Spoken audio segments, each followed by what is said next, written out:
ஆண்டவருடைய நாம மகிம்படுவதாக.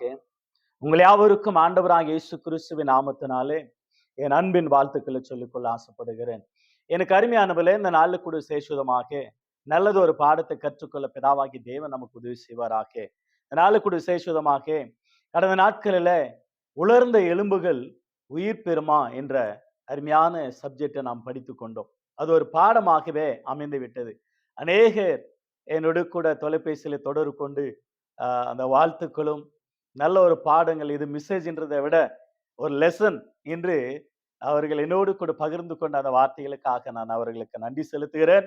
அருமையானவர்கள், இந்த நாளில் கூட விசேஷமாக அந்த செய்தியிலேயே இருக்கக்கூடிய ஒரு மிக முக்கியமாக ஒரு 3 எலும்புகளை குறித்து அத்தனை சுருக்கமாக நாம் படித்துக்கொள்ள கர்த்தர் நமக்கு உதவி செய்வாராக. மிகவும் முக்கியமான 3 எலும்புகள், மிகவும் முக்கியமான 3 எலும்புகள், மிக முக்கியமானவைகள் அவைகள். மற்றதெல்லாம் நிறைய வாக்கியங்கள் இருந்தாலும் அவைகளில் சாராம்சங்கள், அவைகளில் அர்த்தங்கள், அவைகள் கருத்துகள், அவைகளில் ரகசியங்கள் என்ன என்பதை குறித்து, எலும்புகளை குறித்து அருமையான நல்ல ஒரு பாடத்தை நாம் கற்றுக்கொண்டோம். மிக முக்கியமானது மனிதனுக்கு எலும்புதான். அந்த எலும்பில் விட்டால் ஒன்றும் இயலாது, செய்ய இயலாது, நிற்க இயலாது, நடக்க இயலாது, பேச இயலாது. ஆனா அப்படிப்பட்ட ஒரு சூழ்நிலையில ஒரு மனிதனுக்கு எலும்புகள் எத்தனை உண்டு என்று சொல்லி ஒரு கேள்வியாக படிக்கும் பொழுது உங்களுக்கு நன்றாக தெரியும். அது 206 எலும்புகள், 206 எலும்புகள் ஒரு மனிதனுக்கு உண்டு. குழந்தையா பிறக்கும் பொழுது 300 எலும்புகளாக அதை வளர்ச்சி அடைய அடைய ஆண்டவர் அற்புதமாக 206 எலும்போடு கூட நிற்க வைக்கிறார். ஆதாமுக்கு வெளா எலும்பிலிருந்து எடுத்தார். ஆதாமுக்கு மட்டும்தான் ஒரு எலும்பு குறைவு. ஆனா எல்லாருக்கும் ஒரே சரி சமானமாக 206 எலும்புகள் உண்டு என்பது குறித்து அழகாக பைபிள் மூலமா, சயின்டிஸ்ட் மூலமா பல பாடங்கள் நமக்கு உண்டு என்பதை குறித்து மறந்துவிடக் கூடாது. மிக முக்கியமான 3 எலும்புகள், மிக முக்கியமானவைகள் 3 எலும்புகளா? எஸ். எபேசியர் புஸ்தகம், the book of Ephesians chapter 5 verse 30.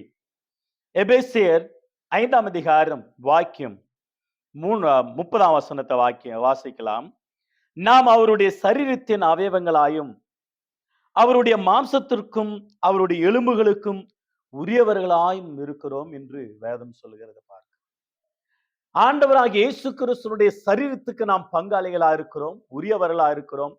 அவருடைய சரீரத்துக்கு நாம் பங்காளிகளாகவும் உரியவர்களாக இருக்கிறோம்.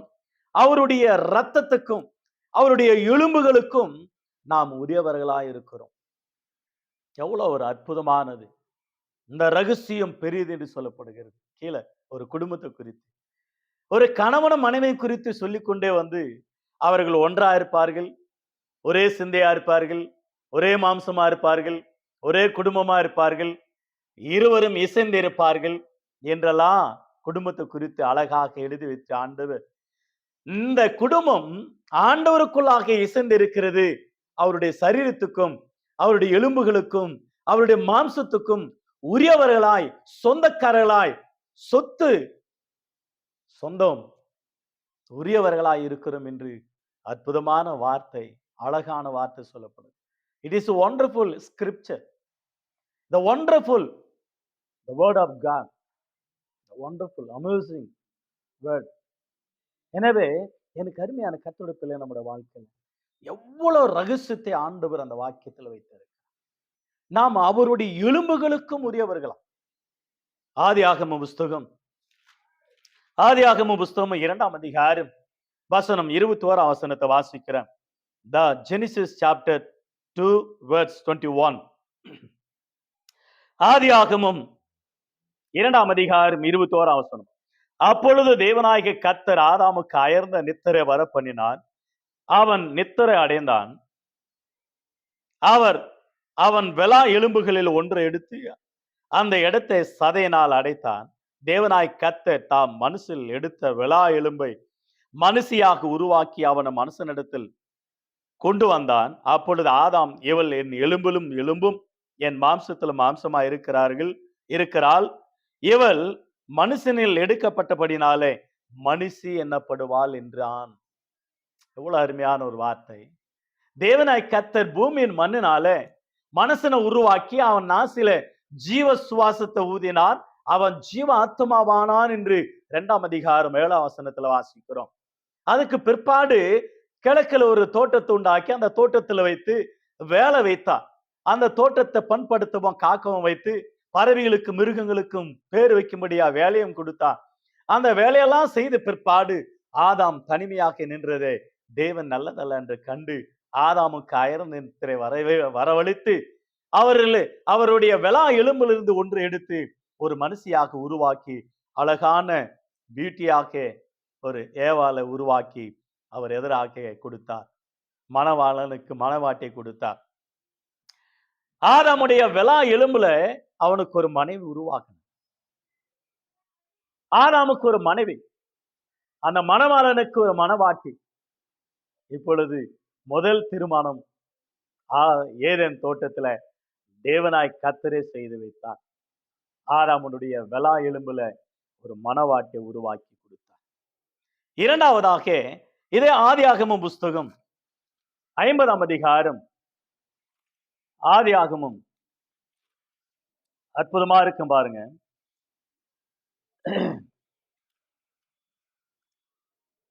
ஆதியாகமம் 50ஆம் அதிகாரம் வசனம் 24, 25, 26 ஆகிய 3 வாக்கியங்களை நான் வாசிக்கிறேன்.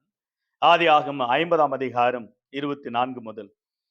யோசேப்பு தான் சகோதரரை நோக்கி, நான் மரணம் அடைய போகிறேன், ஆனாலும் தேவன் உங்களை நிச்சயமாய் சந்தித்து நீங்கள் இந்த தேசத்தை விட்டு தாம் ஆபிரகாமுக்கும் ஈசாக்குக்கும் யாக்கோவுக்கும் ஆணையிட்டு கொடுத்திருக்கிற தேசத்திற்கு போக பண்ணுவார் என்று சொன்னதும் அன்றி, தேவன் உங்களை சந்திக்கும் பொழுது என் எலும்புகளை இவ்விடத்திலிருந்து கொண்டு போவீர்களாக என்றும் சொல்லி யோசேப்பு இஸ்ரவேல் புத்திரரிடத்துல ஆணை விடுத்து கொண்டான்.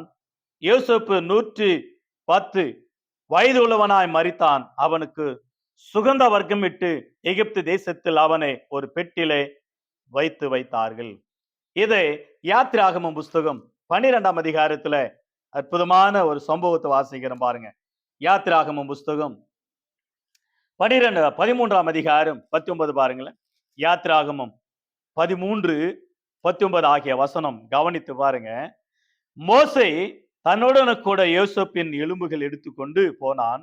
தேவன் நிச்சயமாய் உங்களை சந்திப்பார், அப்பொழுது உங்களோடு கூட என் எலும்புகளை இவ்விடத்திலிருந்து கொண்டு போங்கள் என்று யோசேப்பு சொல்லி இஸ்ரவேல் புத்திரர் உறுதியா ஆணையிடும்படி செய்திருந்தான். அவர்கள் கொண்டு போனார்கள்.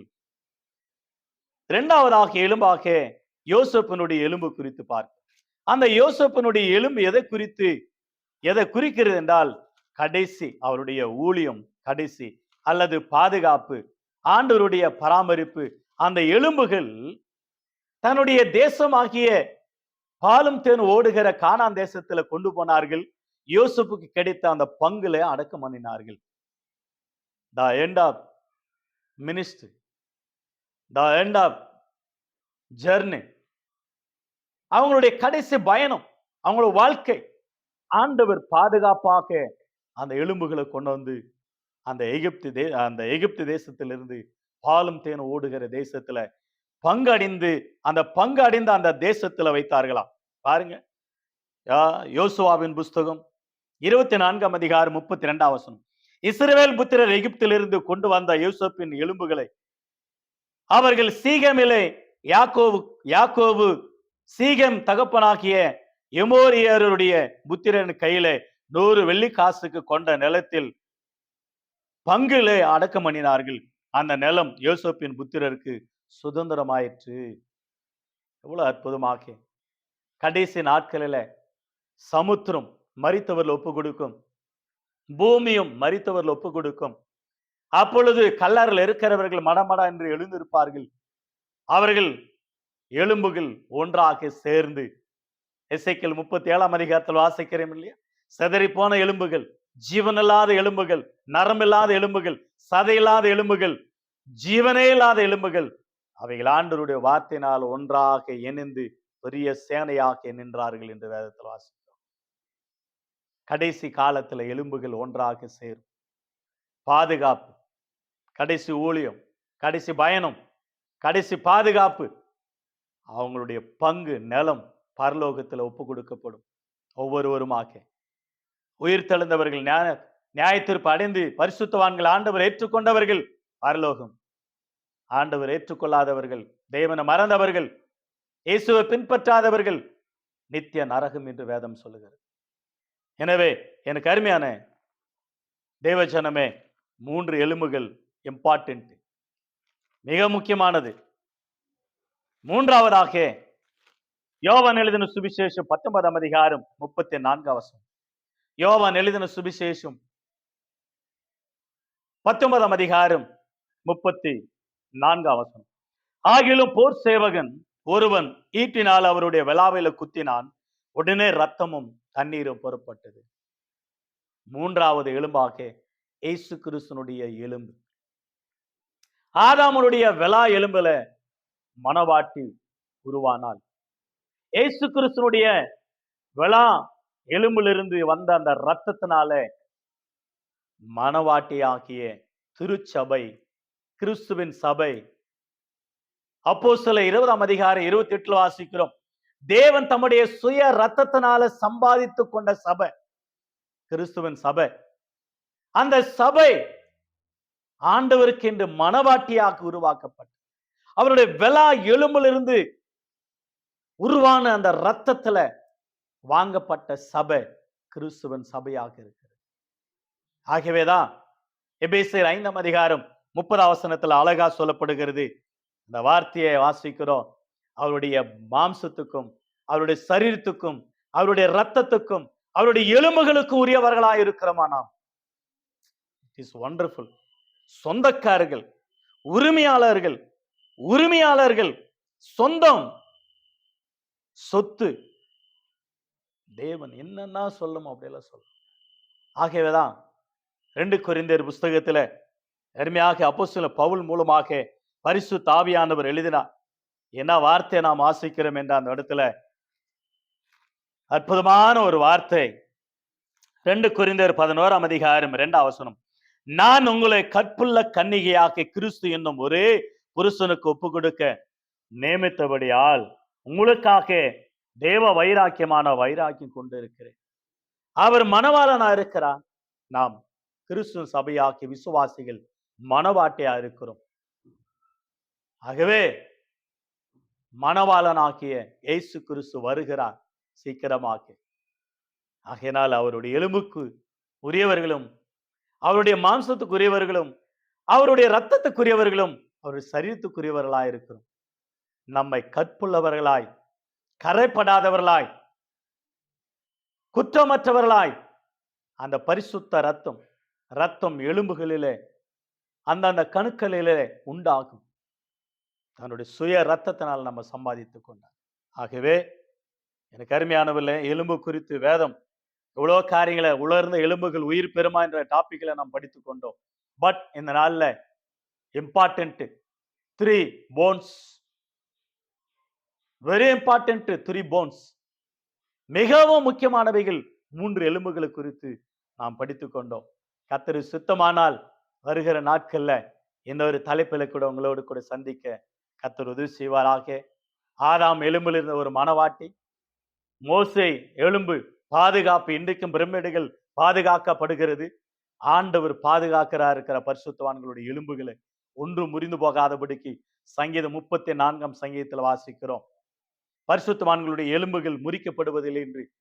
மூன்றாவதாக இயேசு கிறிஸ்துனுடைய எலும்பு, அவருடைய எலும்பில் உண்டான இரத்தத்தினால நம்மை விலை கொடுத்து வாங்கினார், விலை கொடுத்து வாங்கினார். ஆகவே கர்த்தருடைய நம்முடைய வாழ்க்கையில பரிசுத்தவான்களாக நம்ம காத்துக்கொள்ளுவோம். கர்த்தர் நமக்கு உதவி செய்வாராக. உங்களை யாவரும் ஆண்டவர் ஆசீர்வதிப்பாராக. God bless you all. God bless you.